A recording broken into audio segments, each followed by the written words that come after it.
नमस्ते। आज के इस एक्सप्लेनर में हम एक बेहद दिलचस्प विषय की गहराइयों में गोता लगाने वाले हैं।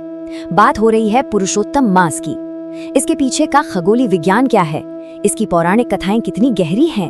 तो चलिए बिना किसी देरी के इस रहस्य और महिमा को समझने की एक शानदार यात्रा शुरू करते हैं। अब जरा सोचिए, एक ऐसा महीना जो पूरे 3 साल में सिर्फ एक बार आता है, उसे कुछ लोग अपवित्र मानते हैं, जबकि वही महीना दूसरों के लिए सबसे ज्यादा पवित्र बन जाता है। भाई ऐसा कैसे हो सकता है? ये एक ऐसा विरोधाभास है जो किसी को भी हैरान कर दे।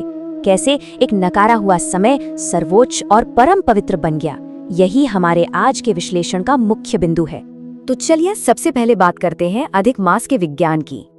देखिए, किसी भी पौराणिक कथा को समझने से पहले उसका थोड़ा गणित समझना जरूरी है। हमारे पास समय गिनने के 2 मुख्य तरीके हैं।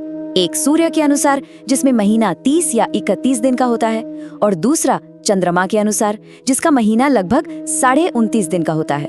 अब इन दोनों के बीच एक एकदम साफ गणितीय अंतर मौजूद है, और यहीं से निकलकर आता है एक बहुत ही अहम नंबर 11। ये कोई मामूली नंबर नहीं है। दरअसल सौर और चंद्र कैलेंडर की गणना में हर साल पूरे 11 दिन का अंतर आ जाता है, और ये अंतर हर साल जुड़ता चला जाता है। अब हिसाब लगाइए, हर साल के ये 11 दिन जब जुड़ते हैं तो ठीक 3 साल बाद ये पूरा का पूरा एक अतिरिक्त महीना बन जाता है। समय के इसी गैप को पाटने के लिए अधिक मास अस्तित्व में आता है। ऐतिहासिक रूप से देखें तो क्योंकि ये एक बचा हुआ एक्स्ट्रा समय था, इसलिए इसे मलमास कहा जाने लगा। एक ऐसा समय जिसे अपवित्र माना गया, जिसमें कोई शुभ तिथियां या देवी देवताओं के दिन नहीं आते थे।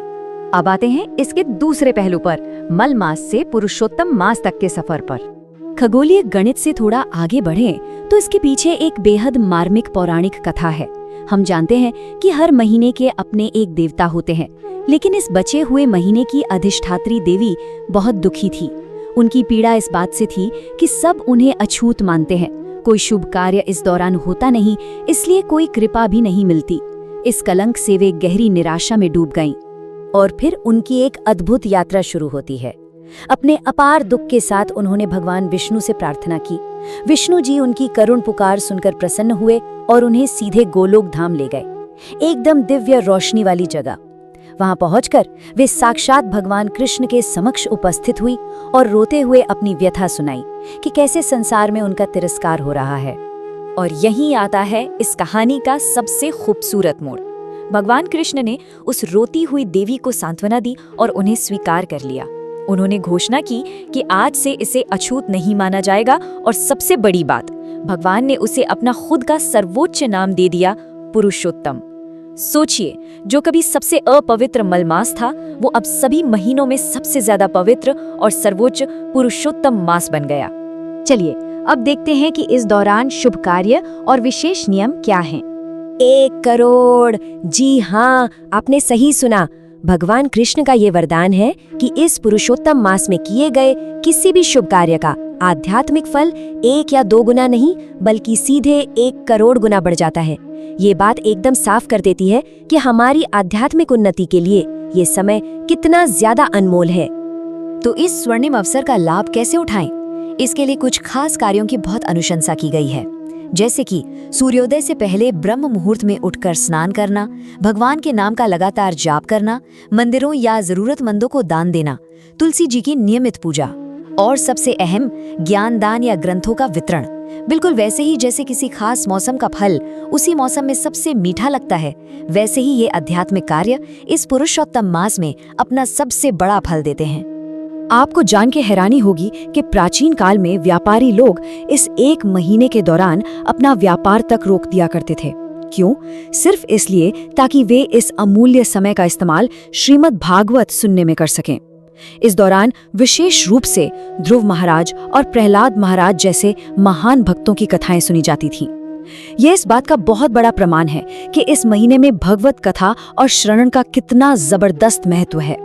लेकिन ध्यान रहे, परम लाभ पाने के लिए कुछ सख्त आध्यात्मिक नियमों का पालन करना भी जरूरी है। एक तरफ वो काम है जो हमें करने चाहिए, जैसे तपस्या, निरंतर जाप और दान। वहीं दूसरी तरफ उन आदतों की भी साफ लिस्ट है जिन्हें पूरी तरह से छोड़ देना चाहिए। मांसाहार, जुआ या किसी भी तरह के बुरे आचरण से इस दौरान एकदम दूर रहना चाहिए। अब बढ़ते हैं अपने अगले और बहुत ही रोमांचक खंड की तरफ, नरसिंह अवतार का रहस्य। क्या आपने कभी सोचा है कि आखिर भगवान द्वारा ये अधिक मास बनाया ही क्यों गया? इसके पीछे सिर्फ खगोलीय गणित या एक देवी की व्यथा नहीं है। इसके पीछे ब्रह्मांडीय संतुलन की एक बहुत बड़ी जरूरत छिपी थी। इसका जवाब एक बहुत ही प्राचीन और चालाकी भरे वरदान से जुड़ा है, जिसने सृष्टि के नियमों में ही लूपहोल खोजने की कोशिश की थी। आपको असुराज हिरण्यकशिपु की कहानी तो याद होगी। उसने भगवान ब्रह्मा से एक बड़ा ही अजीब वरदान मांगा था। उसने कहा था कि ब्रह्मा जी के बनाए गए जो 12 मानक महीने हैं, उनमें से किसी भी महीने में उसकी मृत्यु न हो सके। उसे लगा कि भाई इस वरदान के साथ तो उसने अमरता पाली है और अब वो 12 महीनों के चक्र से पूरी तरह सेफ है। और यही आता है मास्टर स्ट्रोक। उस वरदान की सीमा को पार करने के लिए ही सर्वोच्च ईश्वर ने इस 13वें महीने यानी पुरुषोत्तम मास की रचना की। एक ऐसा समय जो उन नियमित 12 महीनों से बिल्कुल बाहर था। और इसी विशेष महीने में भगवान ने नरसिंह अवतार लेकर उस अत्याचारी शासक का अंत किया। यह ब्रह्मांडीय न्याय की एक अचूक और अद्भुत व्यवस्था का सबसे बड़ा उदाहरण है। तो अब इस एक्सप्लेनर के आखिर में एक बहुत ही गहरा सवाल हमारे सामने आता है। इतनी अपार कृपा वाले इस दुर्लभ महीने का सदुपयोग हम और आप कैसे कर सकते हैं, जो समय खगोलीय रूप से अतिरिक्त है, जिसे स्वयं भगवान ने अपना नाम देकर पवित्र किया है और जिसमें किए गए दान, जाप और श्रवण जैसे प्रयास करोड़ों गुना फल देते हैं? क्या हम उस सुनहरे मौके का पूरा फायदा उठा रहे हैं? इस पर जरूर सोचिएगा, क्योंकि शायद यहीं से एक नई आध्यात्मिक यात्रा की शुरुआत हो।